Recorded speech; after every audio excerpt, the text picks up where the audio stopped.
Hello दोस्तों, आपका स्वागत है स्मार्ट स्टडी विद संदीप में। तो जैसा कि दोस्त रोजाना की तरह आज भी हम संविधान भाग 5 पढ़ा रहे हैं। संघ सरकार आर्टिकल 148 से 151 तक, जो आज सबसे महत्वपूर्ण पद रहने वाला है। तो थोड़ा सा भी वीडियो को ना स्किप करते हुए पूरा अंत तक देखें। वीडियो अच्छा लगे तो लाइक करें, सब्सक्राइब करें, ज़्यादा से ज़्यादा लोग को शेयर करें। तो चलिए थोड़ा सा भी देरी ना करते हुए अपने टॉपिक पर चलते हैं दोस्तों। आज सबसे संविधान का सबसे महत्वपूर्ण पदों के बारे में जिक्र करने वाले हैं। तो थोड़ा सा भी देरी ना करें, चलिए तो उस टॉपिक पर चलते हैं। तो आज हम आर्टिकल 151 पढ़ा रहे हैं, जिसे हम कह सकते हैं नियंत्रक महालेखा परीक्षण, जिसे क्या कहते हैं CAG। भारतीय संविधान में इसे अत्यंत महत्वपूर्ण पद कौन कहते हैं? बाबा भीमराव अंबेडकर जी कहते हैं कि संविधान का अत्यंत महत्वपूर्ण पद क्या है? नियंत्रक महालेखा परीक्षण। इसका कार्य क्या होता है? संसद द्वारा जो बजट पेश किया जाता है और जो धनराशियां खर्च की जाती हैं आम जनता के लिए, सुचारू रूप से वो जनता के पास जाता है या नहीं। और साथ साथ में जो संसद द्वारा बजट खर्च किया जाता है उसका लेखा जोखा कौन रखता है? नियंत्रक महालेखा परीक्षण रखते हैं। इसकी नियुक्ति कौन करता है? इसका नियुक्ति राष्ट्रपति द्वारा किया जाता है। और आगे चलते हैं दोस्तों। इसका कार्यकाल 6 वर्ष का होता है या 65 वर्ष, जो पहले पूर्ण हो। हटाने की प्रक्रिया उसका दुर्व्यवहार अयोग्यता के आधार पर संसद द्वारा किया जाता है। उसका व्यवहार अगर अच्छा ना हो या वो अयोग्य घोषित कर दिया जाए तो संसद द्वारा नहीं किया, उसे हटाया जा सकता है। सैलरी उसे कौन देता है? तो सैलरी संसद द्वारा निर्धारित रहती है।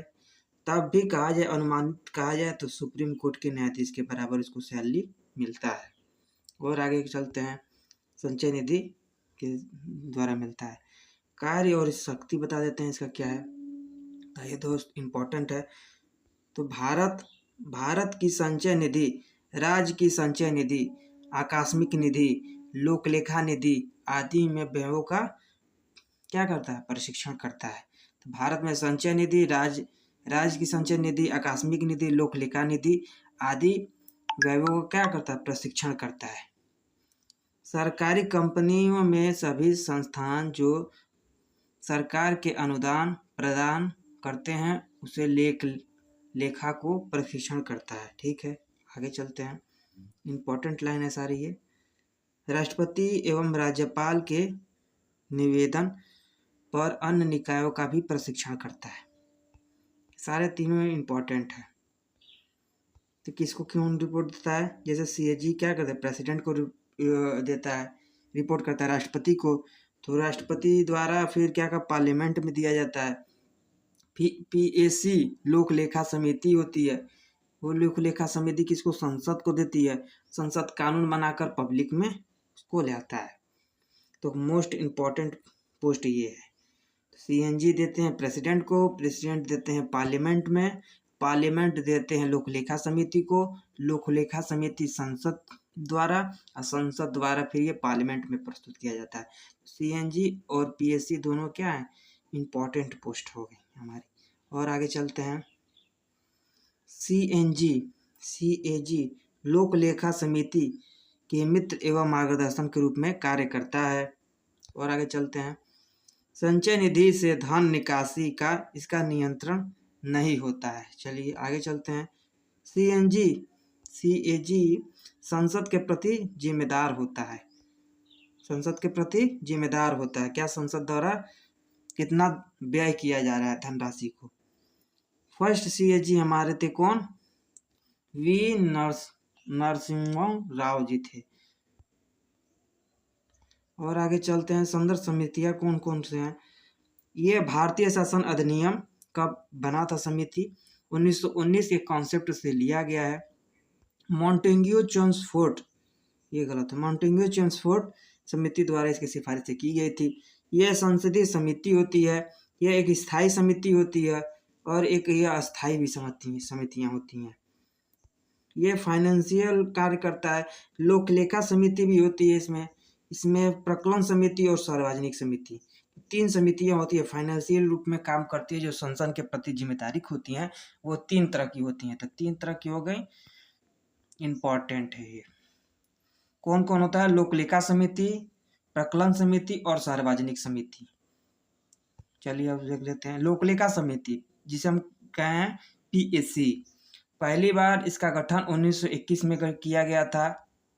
1921 में किया गया था। इसमें टोटल सदस्यों की संख्या कितनी होती है? 22 होती है, जिसमें 15 लोकसभा के होते हैं, 7 राज्यसभा के होते हैं। चुनाव इसका अप्रत्यक्ष होता है, कार्यकाल 1 वर्ष का होता है। अध्यक्ष लोकसभा के अध्यक्ष द्वारा इसको मनोनीत किया जाता है। कार्य क्या होता है? कार्य हो गया CAG को रिपोर्ट की जांच कराता है। CAG को लोक लेखा समिति CAG को लोक लेखा समिति का मित्र एवं मार्गदर्शक कहा जाता है। भारत के नियंत्रक एवं वित्तीय लेखा की जांच कराता है। वित्तीय वर्ष में व्यय के अंतर्निहित को जांच करता है। 1 वर्ष में कितना व्यय किया गया है उसका सारे कार्यभार जांच करता है ये। और आगे चलते हैं, इम्पोर्टेंट है ये लाइन। प्रकलन समिति की स्थानीय मित्रता समिति भी कहा जाता है। प्रकलन समिति और स्थायी मित्रता समिति भी कहा जाता है। लोकलेखा समिति को रिपोर्ट कौन देता है? रिपोर्ट किसके पास पेश करता है? अपना रिपोर्ट स्पीकर के पास प्रस्तुत करता है।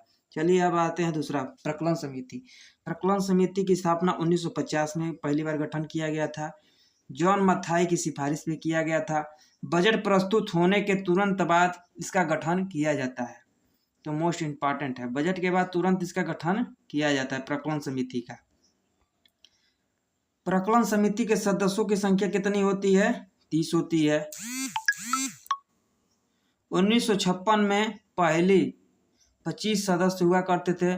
सभी सदस्य लोकसभा से ही होते हैं। मंत्री इसके सदस्य नहीं होते हैं। इसका भी चुनाव कैसा होता है? अप्रत्यक्ष होता है चुनाव इसका भी। कार्यकाल 1 वर्ष के लिए चुना जाता है ये। अध्यक्ष कौन होता है? स्पीकर मतलब लोकसभा अध्यक्ष द्वारा इसका नियुक्त किया जाता है। कार्य इसका बता देते हैं, मोस्ट इम्पॉर्टेंट है। बजट के अनुमानों का अध्ययन करता है प्रकलन समिति। इसे स्थायी मित्र युक्त समिति भी कहा जाता है। चलिए और आगे चलते हैं, सार्वजनिक समिति या सार्वजनिक उपक्रमिक समिति। इस समिति का विचार GV मलंकर द्वारा किया गया था।